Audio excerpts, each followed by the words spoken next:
Good morning, everyone. Welcome to the Morning Muffin Show, your morning carbo load of real estate. I'm waiting for a bing bing. Ding, ding, ding, ding, ding. Good morning, Jen. Fireworks. Good morning, Josh. Good morning. How are you?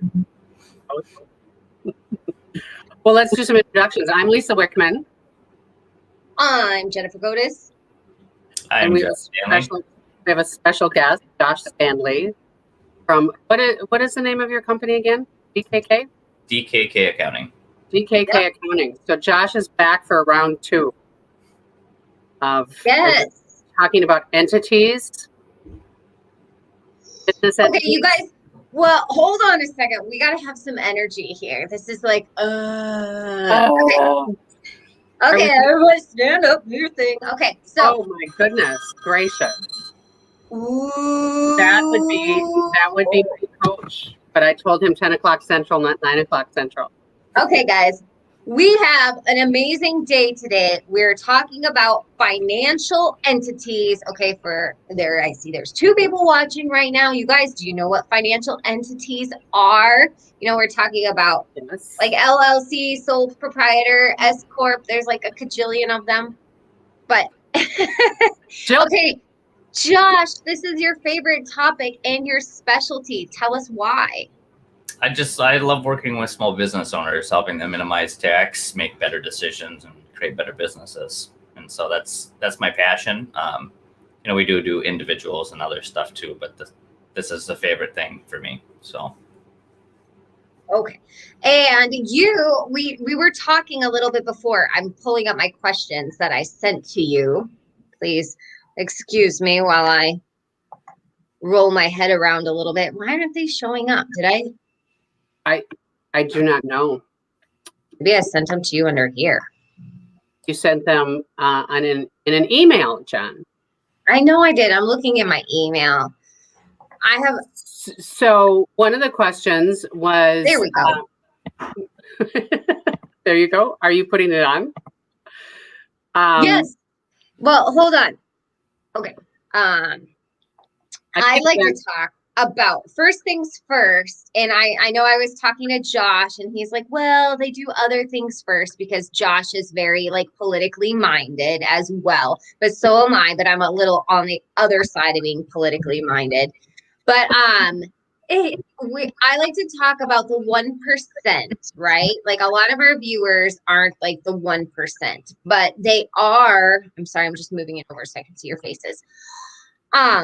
But top 1% typically owns companies. They're typically self-employed. They're CEOs. They're, they got their hands in all kinds of different cookie jars and investments, but they come from, as far as taxes go, they typically file these different things, but they start from a place of, some kind of LLC, some kind of corporation. Am I correct? So most politicians have S corporations is what they use as a vehicle. So people wonder, is the S corporation going to be around? Yes, all the politicians use that for other reasons. So it's not going anywhere, in other words. No. They lose their tax write-offs. Yep. Well, that's the route I'm going. Well, no, I'm going LLC filing as an S corp. Which is the same thing as an S corp. S corp is just a tax election to be taxed a certain way. Okay. So now, so let's get into it then. I'm going to start with my first question. A small business, less than 100,000 a year, maybe 1 to 2 employees. What would be your advice? How should they file? Can we talk, before we answer that, can we talk about the different ways somebody might file so that we get a little education, like a sole proprietor versus an LLC versus an S corp? Sure. A sole proprietor is going to file on their 1040 tax return. If you're an LLC and you're only one member, only one owner, you're also going to file on your individual tax return. An S corporation, partnership, or corporation are all going to file on their own separate tax returns. That income then may come down into your personal tax return. Saves you money. Depends on the entity. Partnerships basically split the income and then report, depending on, let's say you have a 50-50 ownership, it'll split everything 50-50, and then it puts the end result on your personal tax return. An S corporation works in a similar manner, except you save on self-employment tax, and a corporation is its own entity or person and pays its own taxes. Those are the most common entities. To answer your question, it really depends. There needs to be more information.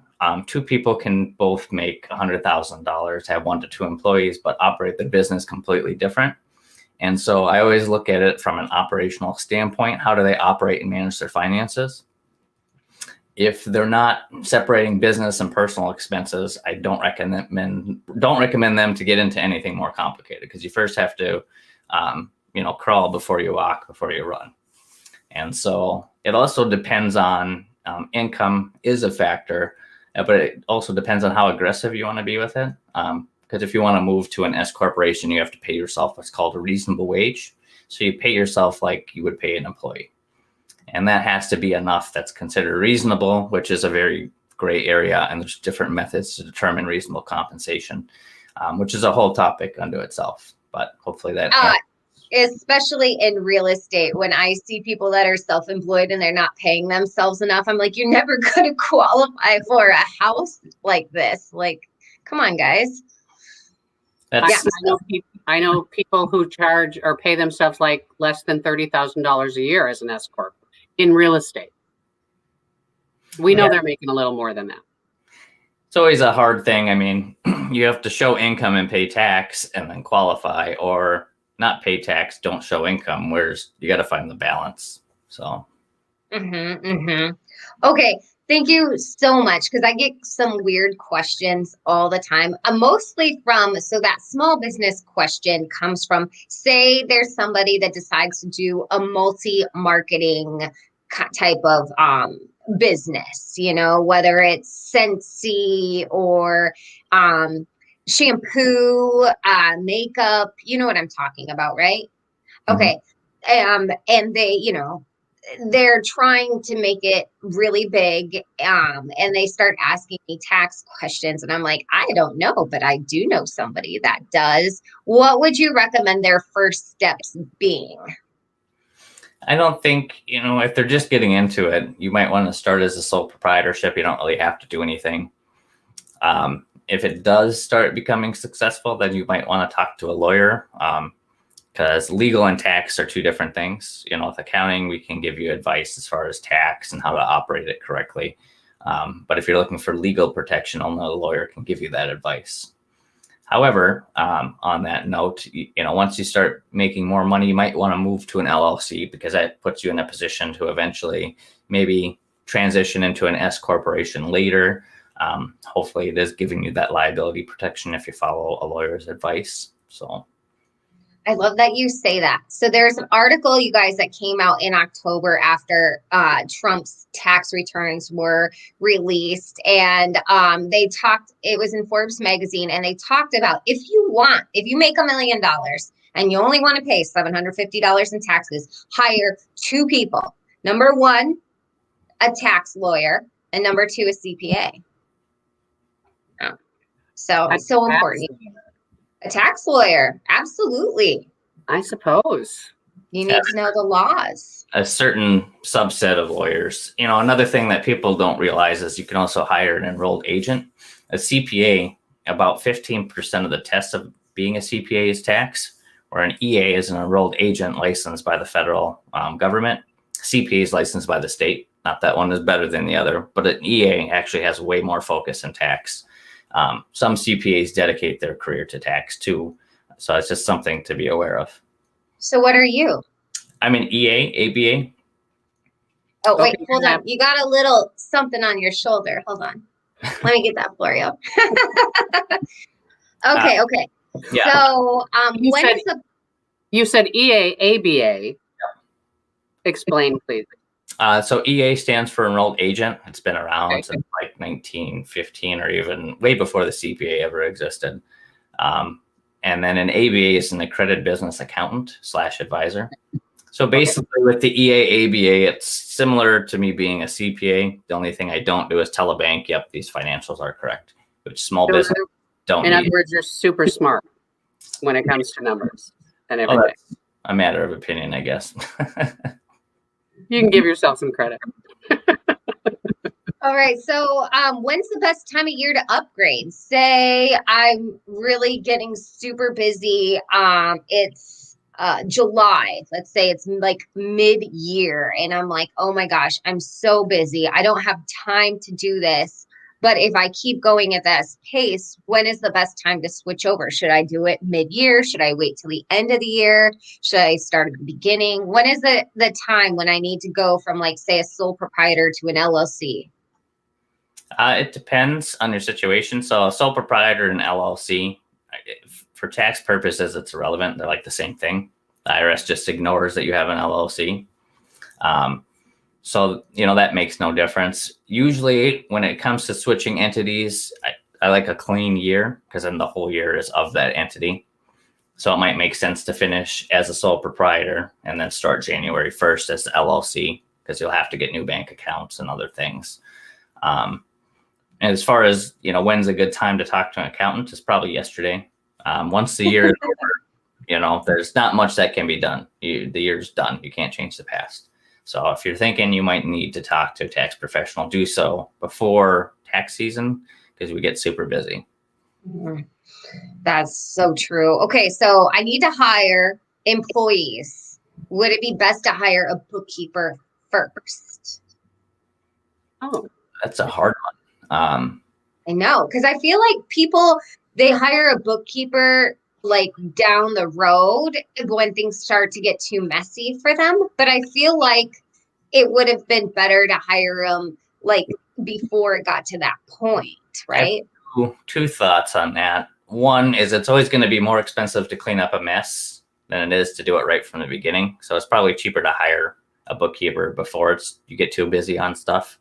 Number two, just because someone says they're a bookkeeper doesn't mean they know what they're doing. It's very rare I see a bookkeeper, and there's really good ones out there. But usually when people come to us and we look at their books and then we end up taking over the books and taxes, most people hire someone who's very cheap and you get what you pay for. And so we usually end up redoing a lot of set of books because of that. So when you're going to look for a bookkeeper, just make sure they really know what they're doing. Should they be licensed some way, or should we be looking for some kind of credentials? If you look for credentials, that can help because then they've gone through training. Whereas someone without credentials, I mean, maybe they do, maybe they don't. It's hard to tell. There's people I've met who do taxes who don't have any credentials, who are probably better than any CPA or EA I've met. But then on the opposite end, there's people, who just do it and it doesn't make it correct. So just be aware of that when you're looking to hire somebody. So that would be like me. I've done my own books all of my life as a business owner. My books are not in the best shape. You'll learn that because Josh is going to be doing my book soon. I think a lot of people start out like that, and then things get a little messy. And I was recently talking to somebody who sold like 23 million in homes last year, has a big team, and they're like, well, I don't want to pay XYZ. And I'm like, first off, that is a normal cost of sales for a business. And what you should be doing is you should be working with somebody to help you take your money and make it work for you. And so hiring a bookkeeper and a CPA would be the next step. So anyway, okay, which they should have done a long time ago. They're selling 23 million. Okay. So now, backing it up, we talked about what the difference between them is. I know, you got to go soon. But I just want to say what is an S corp, and when does how many, you hear shareholders and partnerships and stuff like that. Can we talk about, what that means? Sure. An S corp is just a tax election. So it's just an agreement to be taxed a certain way as long as you follow a subset of rules. Shareholders is just a different word of owner. So when you buy stock in Microsoft or Coca-Cola, you're a shareholder, but you are buying ownership in that company. So when you are an S corporation, it's a similar thing. You're an owner in that company based on the number of shares you have. And if it's just you who owns the S corporation, you probably own all the shares. So Cool. Lisa, do you So have you any? don't- I'm pretty clear on everything. I know you don't need to have a partnership to be an S corp. But then I have questions for Josh off, not for the public. to be at least an LLC, an individual cannot make the S corp election. So you have to be either a corporation or B, an LLC to become an S corporation, which is why if you start the business out as a sole proprietor, you might eventually want to become an LLC because then later you can pivot to an S corporation. So it's kind of a long-term strategy. Because when you first start a business, do you know, is it going anywhere? Do you want to invest all this money into it? But once you see that consistency, then you might want to change your strategy. Mhm.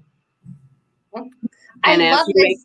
as you make more money, that's why I'm switching over to be an S corp so that I can save on my self-employment tax because 50.3. paying a lot. If you add up your federal tax, your federal rate, your state rate, the self-employment tax, I mean, it can be up to like 40% that you're paying in tax. And so if you can take 15.3 out of there, that's a significant amount of money. I mean, we made an S corp election for an insurance agent and they saved $25,000 a year just with the election. So, Oh my goodness. It can be huge. That is a lot of money. And That's the more a money, salary. the more you can save too. So Mhm. Yeah. It's good to be educated about this because most people aren't. Would you agree? Most people are not educated about it. Like when I started my original business, I just started a business. I didn't know anything that I was doing and didn't know it would grow. most into people, they'll just drop their stuff off and they expect that the tax person is going to do all this extra stuff. And what they don't realize is when you're dropping your stuff off to a tax professional, they're probably just doing your taxes. You're not paying for anything extra. So you want to ask for the extra, hey, I want to do some tax planning. And it's probably going to be a separate fee. And most people don't want to pay that. But I mean, the extra knowledge you gain can pay dividends. So You get what you pay for. You said that way at the beginning. Okay. You get what you pay for. Yeah. So there's nothing. Can I say one more thing? Yeah, of course. Nothing wrong with doing your own books. The issue is you need to spend the time to learn how to use the program, how to understand bookkeeping correctly. And so Rich Dad, Poor Dad, I love that book. Everybody loves Yep. I do too. The Richest Man in Babylon is another great book too. I have that book as well. Yeah. Mm-hmm. I haven't read the whole thing, but it's a little book, but I still haven't read it.